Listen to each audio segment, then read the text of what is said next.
নমস্কাৰ, মই সুমনে আপোনালোক সকলোকে পুনৰবাৰ স্বাগতম জনাইছোঁ মোৰ ইউটিউব চেনেল দ্য ইনফোজোনলৈ। আজি বৰদিন, আপোনালোক সকলোকে পবিত্ৰ বৰদিনৰ শুভেচ্ছা জ্ঞাপন কৰিলোঁ।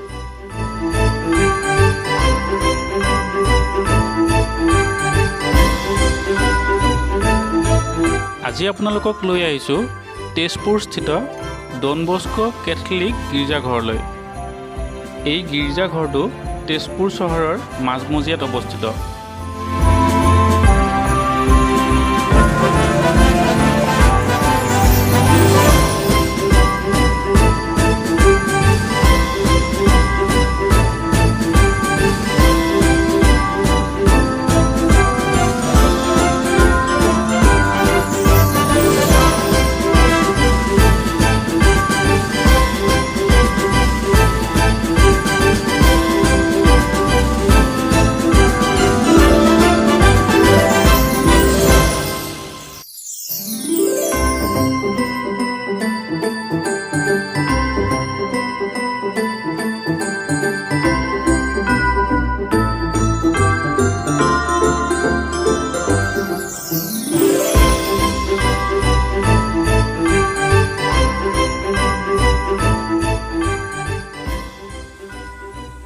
বৰদিনে আমাক যীশুৰ জন্মৰ দিনটোৰ কথা সোঁৱৰাই তেওঁ মানুহৰ মাজত বিলোৱা প্ৰেম, ভাতৃত্ব, ক্ষমা, দয়া আদি মহৎ আদৰ্শবোৰৰ কথা।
বছৰৰ 25 ডিচেম্বৰ তাৰিখে যীশুখ্ৰীষ্টৰ জন্মদিনটো পৃথিৱীজুৰি পবিত্ৰ বৰদিন হিচাপে পালন কৰা হয়।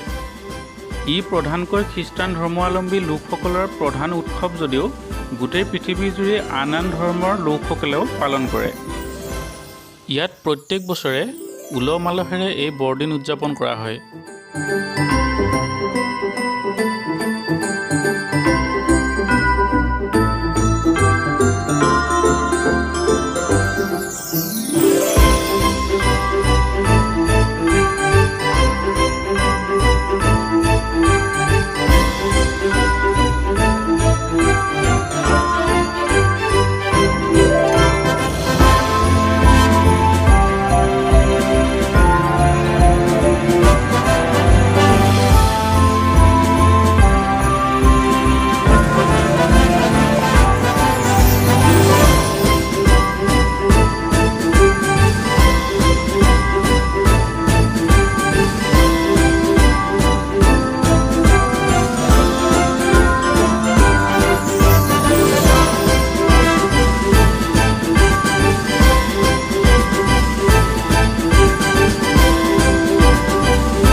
বৰদিনে মানুহক সোঁৱৰাই দিয়ে আনৰ কাৰণে কিবা এটা কৰিবলৈ, নিজৰ অলপমান ত্যাগ কৰিবলৈ আৰু জাতি বৰ্ণ ধনী দুখীয়া উচ্চ নীচৰ ভেদাভেদ পাহৰি সকলো মানুহকে আপোন কৰি ল'বলৈ।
সান্তা ক্লজক ফাদাৰ খ্ৰীষ্টমাছ, চেণ্ট নিকোলাছ আদি নামেৰে জনা যায়। সান্তাক পাশ্চাত্যৰ খ্ৰীষ্টিয়ান কালচাৰত এনেকুৱা এটা কিংবদন্তি চৰিত্ৰ হিচাপে জনা যায় যিয়ে বৰদিন উপলক্ষে পৃথিৱীজুৰি নম্ৰ আৰু ভাল শিশুসকলক পুতলা, চকলেট আদি বিভিন্ন উপহাৰ দিয়ে।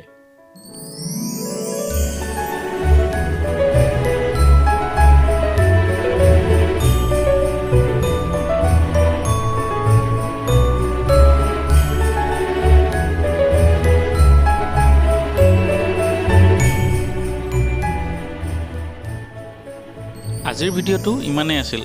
পৰৱৰ্তী ভিডিঅ'ত আপোনালোক সকলোকে পুনৰবাৰ লগ পোৱাৰ প্ৰতিশ্ৰুতিৰে আজিলৈ এৰিছোঁ। ধন্যবাদ।